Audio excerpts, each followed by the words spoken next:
the zealous principal of Las Navas National High School, Sir Marco T. Tipase, our immediate boss, the lovely and benevolent assistant principal to Dr. Marilyn L. Baldoza, my co-teachers, graduates and parents at home, a pleasant day to all. Amidst this pandemic, we face different challenges and difficulty adjusting to the new normal scheme. We need to follow the health protocols implemented by the local government unit, at the same time continue to provide quality education to our learners. And here we are at its very last, the graduation ceremony. This is a once-in-a-lifetime experience that a learner partake. A momentous event for the students, parents, as well as we teachers. Though we are in utmost despair, not seeing them personally, still we are over the moon that all of the hardships, struggles, and sleepless nights had paid off. We are full of beings that we produced quality skills, superior knowledge, and an excellent attitude. To start this ceremony, may I request everyone who are present today, be it at home, to please rise and pay homage to our national anthem on the record. This will be followed by the prayer and the division hymn on the record. Kayang magiliw, kaya sa silananan, alam ng puso, sa likid mo'y buhay. Lupang hinirang, tuyagan ang magiting, sa mandulupin, di ka pasisigil, sa nalagang tutok sa simoy at sa langit mo pagkaw, ay hinatang tulad, awit sa pagkayang minamahal, ang isang ng matawad mo'y tagumpay na nag-iinit, ang ituwi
Marjorie P. Alninabon, Master Teacher 1 for Senior High School, on her welcome address.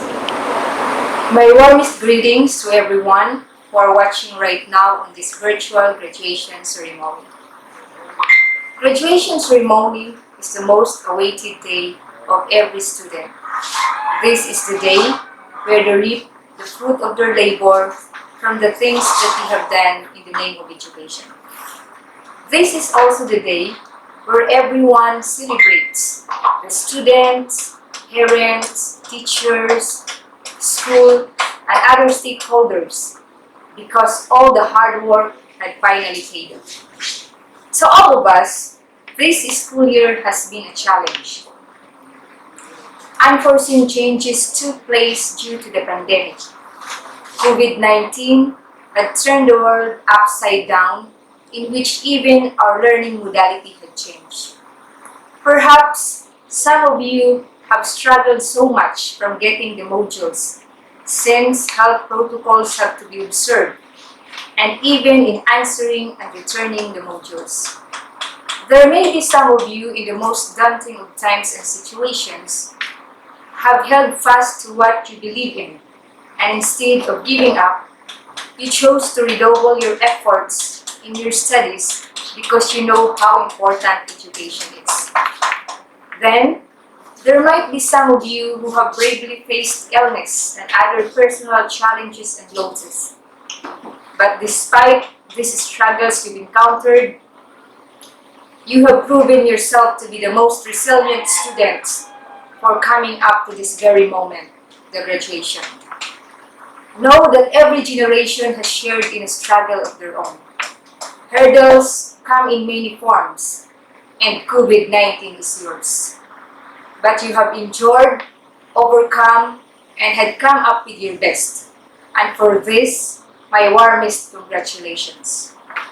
Of course, we all have triumphantly surpassed all the hardship this school year brought because of the helping hand extended by your parents, barangay officials, friends, peers, teachers, school, and other stakeholders.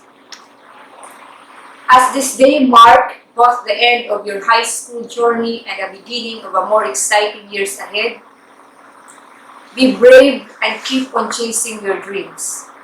As what Eleanor Roosevelt had said, the future belongs to those who believe in the beauty of their dreams. Welcome you all to this virtual graduation ceremony. Good day to each and everyone who is attending virtually present at this time of our graduation ceremonies for our beloved and very precious graduates for the school year which ends at this time.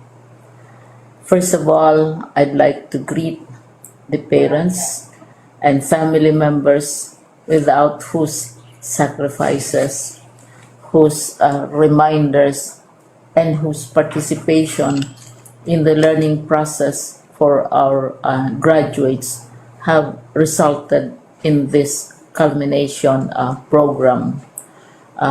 This year, your role has changed drastically, where we've always thought, we've always believed that the matter of educating our children rests nearly exclusively on our teachers and our staff. This time, you parents, you family members, you who are in the households of our learners have expanded your role and contributed to this wonderful day wherein finally our learners are graduating in this culmination exercise. So congratulations, because this year has not been very easy, has not been a picnic for our teachers, for our family members, as well, especially the parents, mothers, fathers, sisters, brothers, and all who have contributed to the achievement of our learners at this time. So, maraming salamat at congratulations, parents and family members. Mas malaki ang role ninyo at this time compared to earlier graduation exercises. Secondly, I would also like to greet our teachers, without whose very careful review and careful supervision of the work of our pupils and our learners, this event would not be taking place at all. And so thank you, teachers. Your role has also expanded. In addition to seeing to it that the modules are faithfully followed, the assignments are correctly implemented, and the learners are truly learning, and you have had to deal with new ways of assessing the performance also of the learners. So congratulations, teachers, for enduring, for your patience, for your love for our learners, and your willingness to engage in a way and methods of teaching which are different from those which are used to. Assessment must have been especially difficult for you, especially since you were not able to see most of the time our students in face-to-face meetings, and most of the meetings, of course, were virtual. We'd also like to thank the local government units for their interest, for their cooperation, and for their continuing contributions to the needs of education, even as our children do not go to school. Your donations of material as well as financial resources at this time are most welcome, and your advice has been taken seriously not only by our teachers, by our school officials, but also by our officials in the Department of Education. We continually talk with local government units, especially in times of disaster, in times of great need for classrooms, for space, and for responses to unforeseen emergencies. Thank you, local government units. But of course, most of the congratulatory greetings fall on the deserving graduate. Each and every one of you is truly special. You are different from the other graduates who have passed through the portals of your school. You went to school practically without seeing your teachers, if at all. You went to school with your parents, your mothers and your fathers hovering over your shoulders and seeing to it that you are able to complete your assignments. You are completing your studies at a time when examinations and assessments are different. You are culminating these long months of hard work at this time, even as you have to do family chores, even as you are distracted, and even as your world has turned upside down, and it seems and it appears as if we don't know what the future holds and what will happen next. But you have persevered, and now you are ready to graduate. And therefore, you deserve each and every bit of congratulations from us in the Department of Education from your parents and family members, your teachers, from the officials in local government, as well as in the parent teachers associations. You deserve each and every single congratulatory pat on your back, each hug virtually, of course, and each greeting, which I am sure you are also receiving virtually. I don't know if you will remember this event many years from now. I have tried to recall myself who our graduation speaker was when I finished high school and when I finished my college studies. All I remember is that the graduation speaker was someone important, someone who was invited because that someone is supposed to give a message. What was more important to us graduates at that time was the excitement of the celebrations, the happiness and the joy of our parents, the sadness of parting from our classmates and from our teachers, and the enjoyment of all the graduation events that usually take place come commencement day. When I was a college student, we had a series of events which were designed to embed in our minds, which were designed to help us remember and not forget our days in college. We would spend one whole day going around the campus, visiting the classrooms, saying goodbye to our teachers, and sharing memories. We would have bonfires to say goodbye to each other. We had baccalaureate services where we committed ourselves to God and we prayed for guidance when we go out into the world. So many celebrations, and the speaker, of course, is the least important and easily forgotten component of the graduation exercise.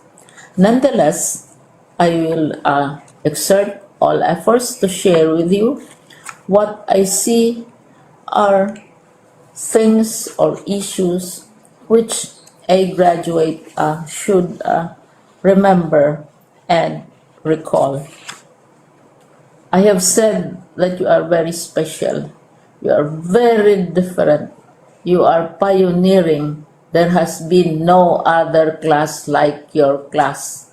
There has been no other graduate like you as a graduating student, because you are the very first graduate of the blended learning response to education in the Philippines. And so you ask yourself, what awaits you in the world outside? You can either work, because the kind of curriculum you survived and underwent as a student will enable you to go to work if you wish to go to work. Some of you will proceed to further studies, and this would be a wonderful thing because there are many opportunities for further expanding your knowledge, for further answering and looking for explanations of issues, events that make you curious, especially in science, in technology, and also in the arts. So you can work, you can go to further studies, and perhaps some of you will settle down, hopefully not too soon, so you can pursue what you really want to do. So today, This is why we call this exercise a commencement exercise. It's not the end of our studies. It's not the end of all our efforts with blended learning, with modules, with floods, with earthquakes, and of course with COVID. It's a commencement of doors opening to you. More doors will be opened because you are a graduate. You can work, you can proceed for further studies, you can help your parents, and you can perhaps look for opportunities to do what you have always wanted to do, whether at work, whether at advanced studies, whether at learning more in science and technology, in mathematics, and in the arts. All of these opportunities are available to you. More doors are being opened.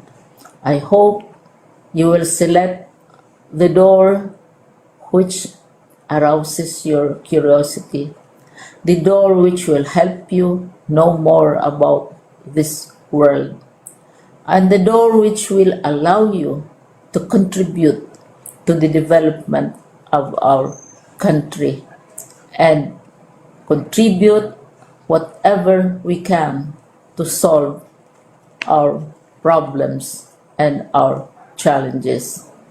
Congratulations once more to each and every one of you. Congratulations to you, parents and family members. Congratulations to you, teachers. When I was chair of the board of Silliman University, each time we had graduation ceremonies during the baccalaureate and during commencement itself, I would cry. I would cry because you are sending out into the world a new batch of graduates, and we want to be sure that what is awaiting them is appropriate. We want to be sure that they are ready for what awaits them when they select which door to open.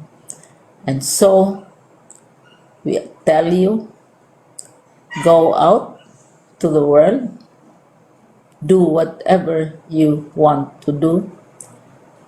God be with you, and be assured that all of us love each and every one of you. Congratulations. Ladies and gentlemen, here are the faculty and staff of Las Navas National High School Senior High School Department.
introduce to us our guest speaker, may I request Ma'am Gretchen D. Casimo, a senior high school teacher.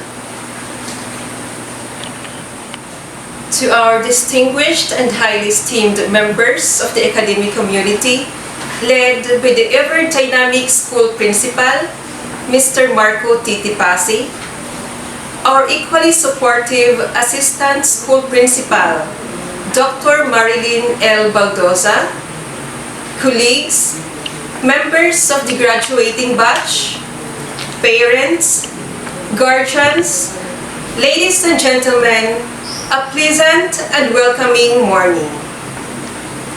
It's a great pleasure for me to introduce our speaker today. I know this one's difficult, but the thought that she is a woman of virtue and simplicity, I feel excited to introduce her to everyone today. Our guest speaker is a very prolific and profound woman because she has undergone a lot of sharpening that paved the way to be in the place where she is now.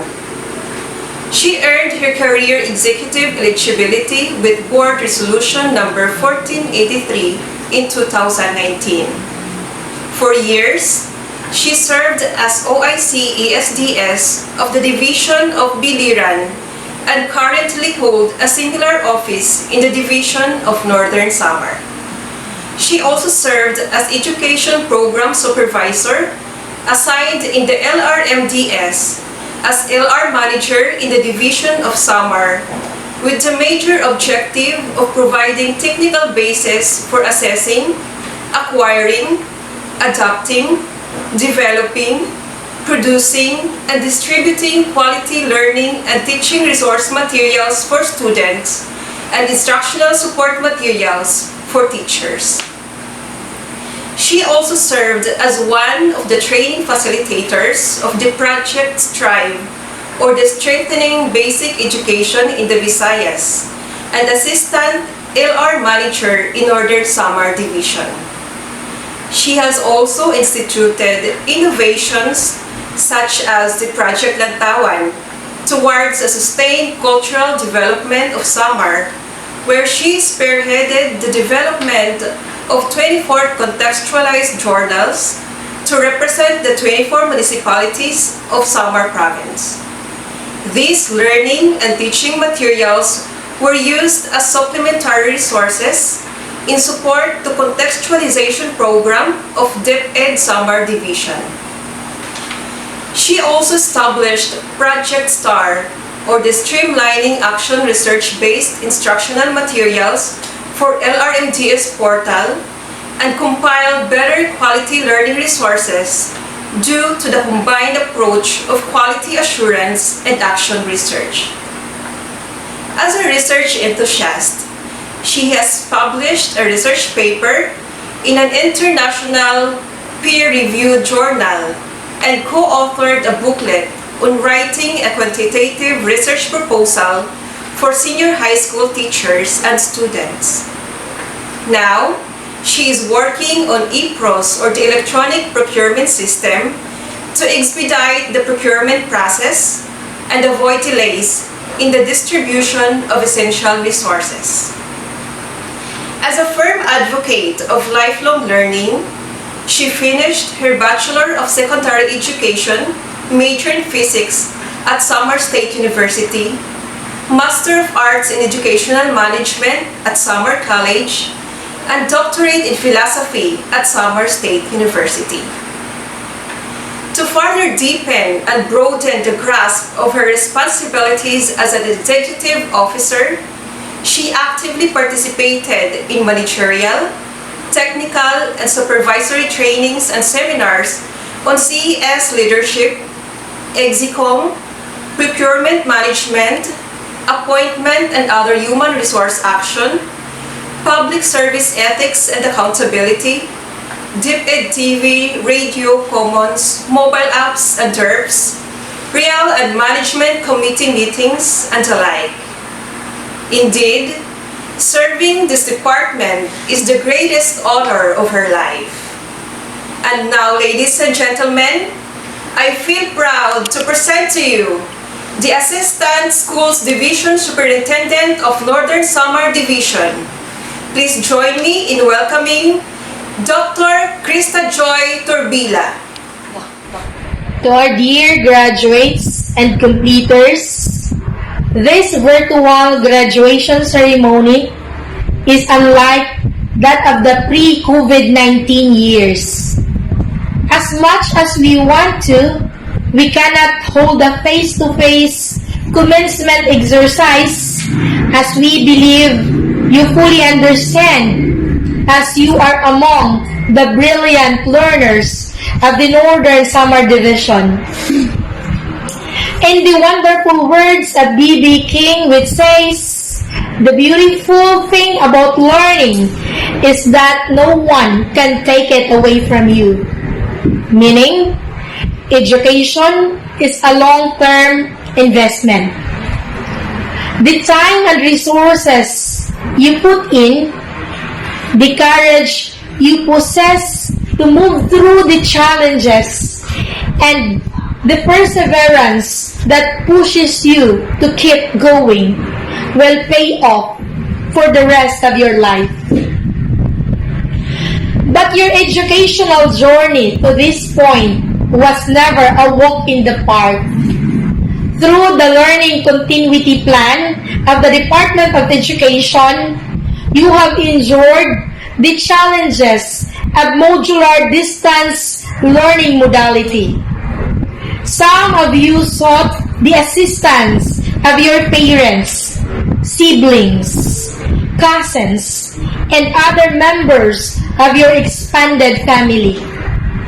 There are those who had to climb to a hill to virtually ask their classmates and teachers about a certain topics. To accomplish performance tasks, majority of you had to repeatedly read the instructions in the module and execute the performance over and over again.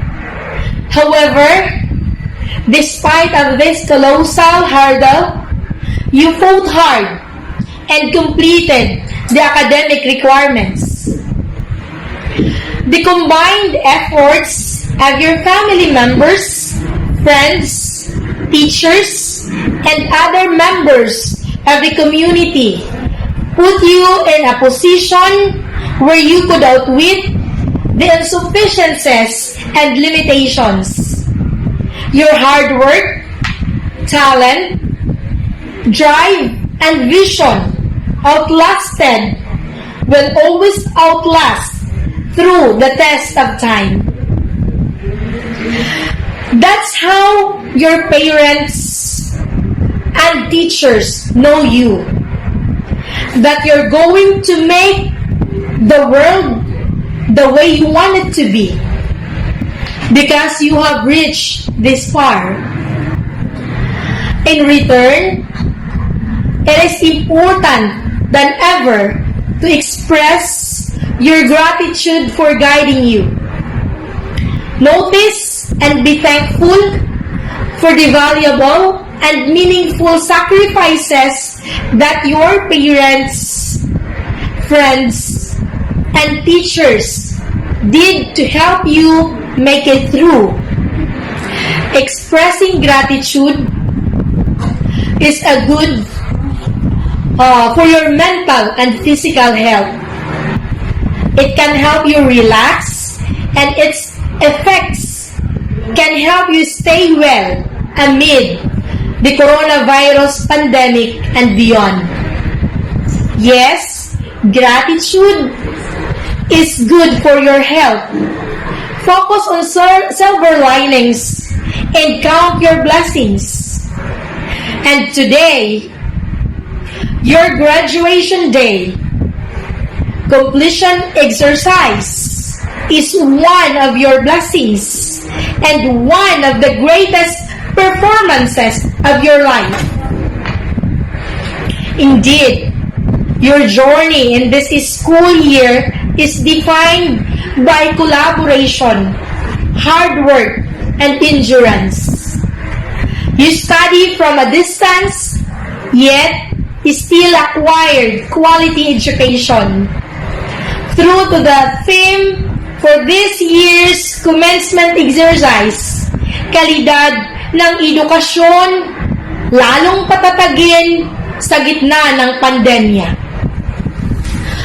Ang temang ito ay naglalayong pasiglahin at hikayatin ang kooperasyon ng bawat isa sa atin.